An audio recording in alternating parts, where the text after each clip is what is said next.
Coach Diaz talked about the 1% and you guys improving 1% every day.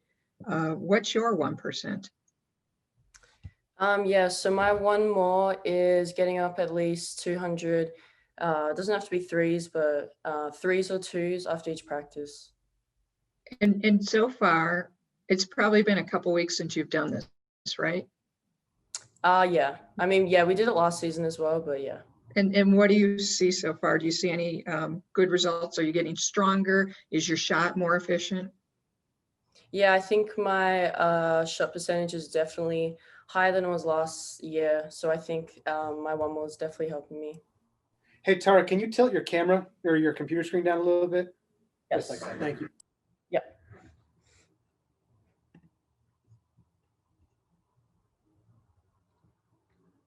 Go ahead, Rich.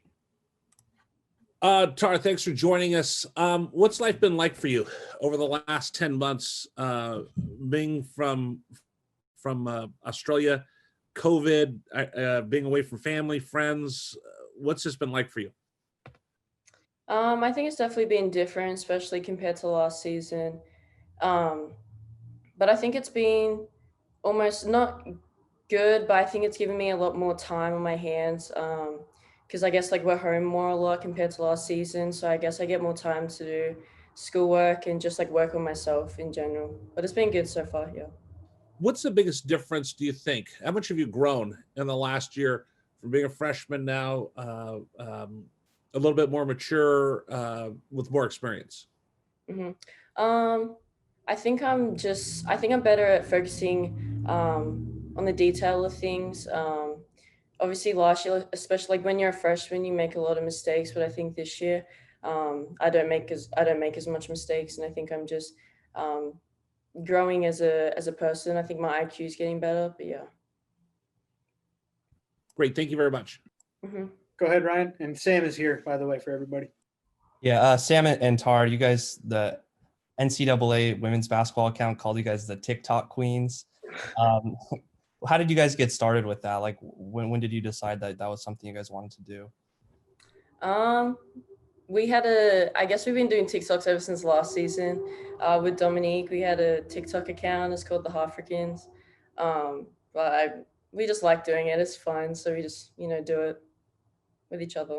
Yeah. Sam, what do you like about doing TikToks? They're just like a little fun thing to do, like on the side. If you're a good dancer like Tara, like it's a lot easier. But when you're someone like me who's not the best dancer, it's just like a fun way to like goof off, and it's always like a bonding experience. If we're all hanging out, it's like we need something to do. You can always just make TikToks. How long does it take to, like, we see the final product, but how many takes does it take to get to that? Last year it probably took us like hours, like an hour and a half, but now we're a little bit like less serious about it, so it probably takes like 15 minutes. And what like you said, you like to have fun, but do you have other goals when you're doing TikToks? I mean, are you trying to create a brand for yourself or the program? I mean, what's your goal with it? Yeah, I mean, I think on like our personal accounts, we're definitely just like trying to have fun, like finding like the fun trends, like doing whatever the trends are on TikTok.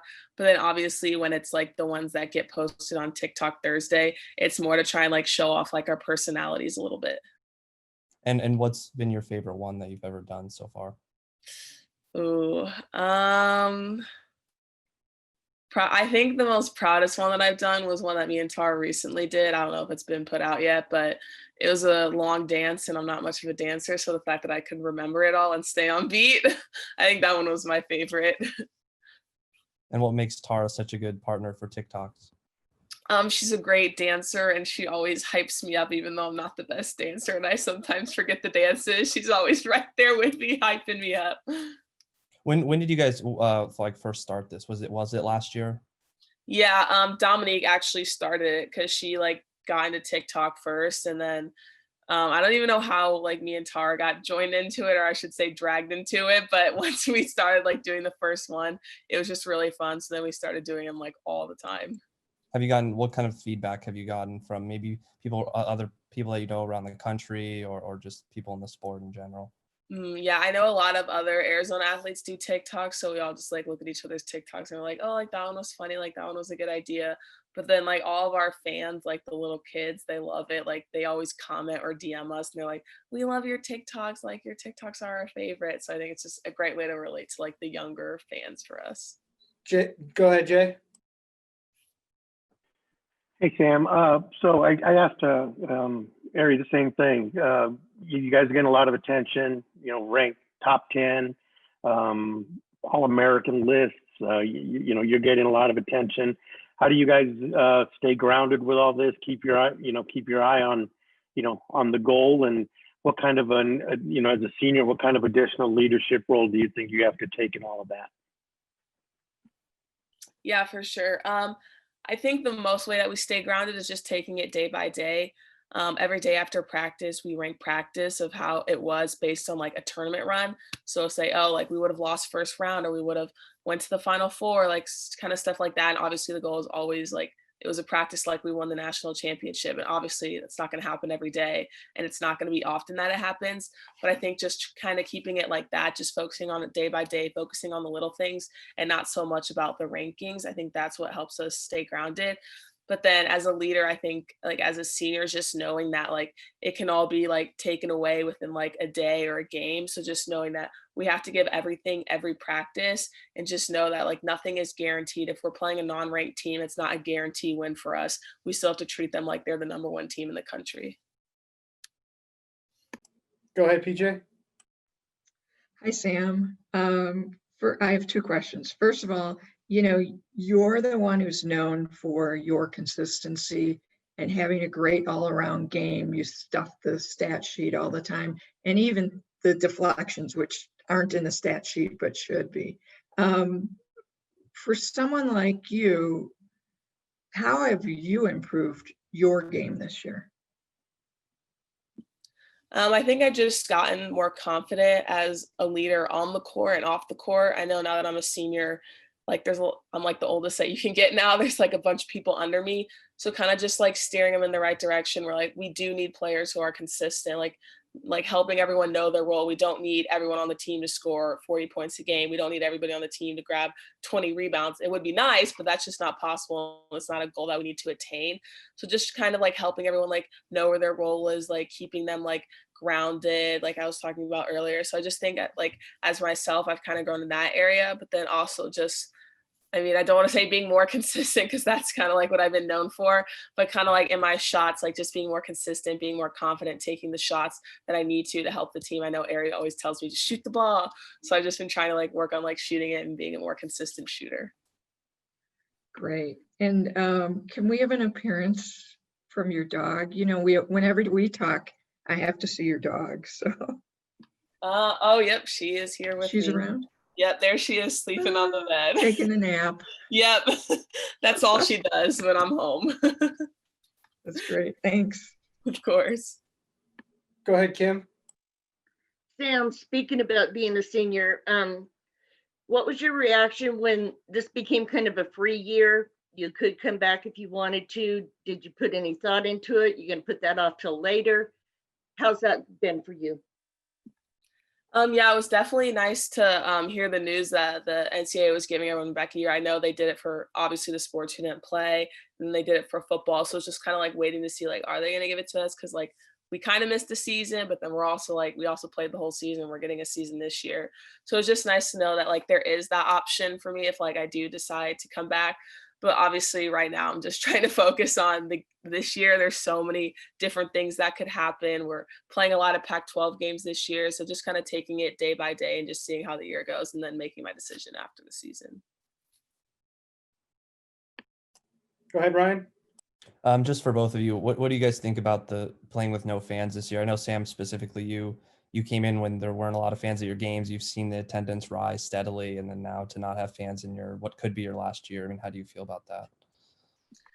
Yeah, it's definitely going to be a different experience. I think one thing that I love playing about games is having all of our fans there cheering us on whenever we're the other team's on like a 20-0 run, like the fans really help us like get back into the game and stuff like that. So it's definitely going to be hard, but I also think it's going to be a great team bonding or team building experience for us, just knowing that we're all we have. Our coaches and our team is all we have. So it's like we can either build each other up or it can be like our downfall. So I think just focusing on that is going to be the most important thing. And then also just knowing that like it's going to be like different. Like we're not going to be able to like walk in and like see everyone. Obviously, like I don't know if like our friends and family can come yet, but it's just going to be a whole new experience. So should be interesting. And Ari mentioned having to create your own energy. Do you guys have any like plans for doing that? I mean, we always like to like goof around. We don't like the traditional like clapping and like just yelling. Like we do that obviously on the court, but I think in a weird way, one thing that really hypes us up before every game, we just do animal noises. Everyone just like pretends they're an animal and they just start making that noise, and then we'll have some people clapping and stomping, just trying to get on beat. So we do that before every game. We did that last year as kind of a tradition that started then. So I think just like doing that and finding little things to like keep it like fun, but at the same time, like getting everyone loud and encouraging each other. Go ahead, Alec. Yeah, this can be for either of you guys, whichever one of you wants to take it. I was talking to Ari in the last session and talking about the recognition that you guys have gotten and this program not really being an underdog team anymore, but Ari still feels that you guys have that underdog mentality. Do you guys feel the same way, that you're still underdogs?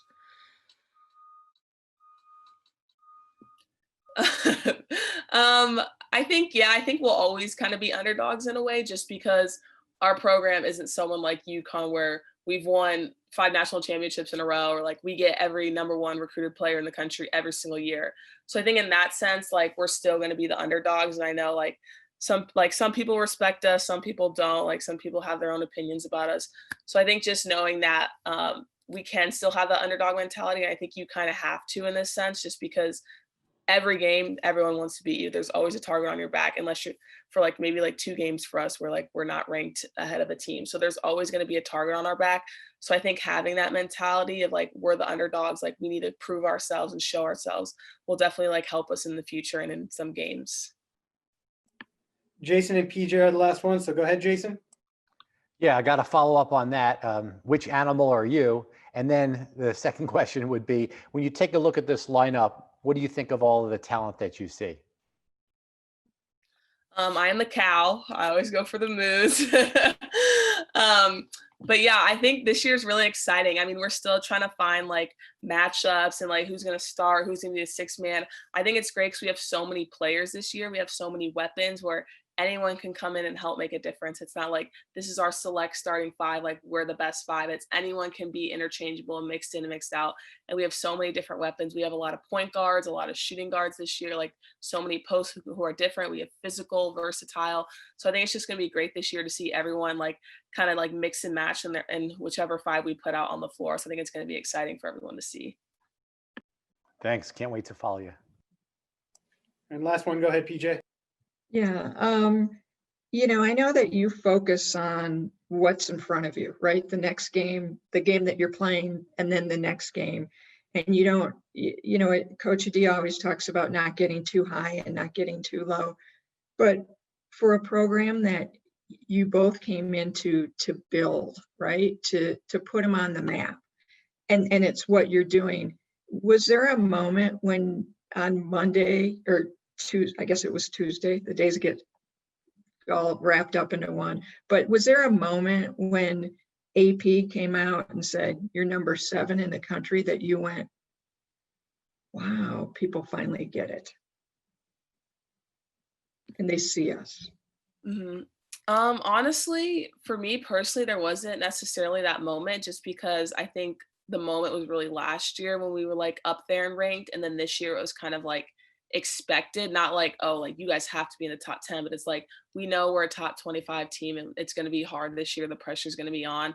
And just obviously knowing, like having that mindset where like, it's just a preseason AP poll, like no one's played any games yet. You never know what's going to happen with COVID, injuries, all that stuff. So I think it's just like not focusing on it too much and just think like, yes, it's a great honor to be ranked 7, but it's not the best honor in the world. Like so many other teams are like obviously ranked 2. We could be ranked somewhere else the next day. So like it was nice. Like we said, like congratulations. Like we were like, good job, guys. Like our hard work has paid off. But it's like it's not the end goal. Like this is not. It wasn't our goal. Like we want to be ranked 7. Like it's just like we have to keep taking it day by day. All right, Sam and Tara, thank you guys so much. That's it for you guys. So I appreciate your time. Thank you. Thank you.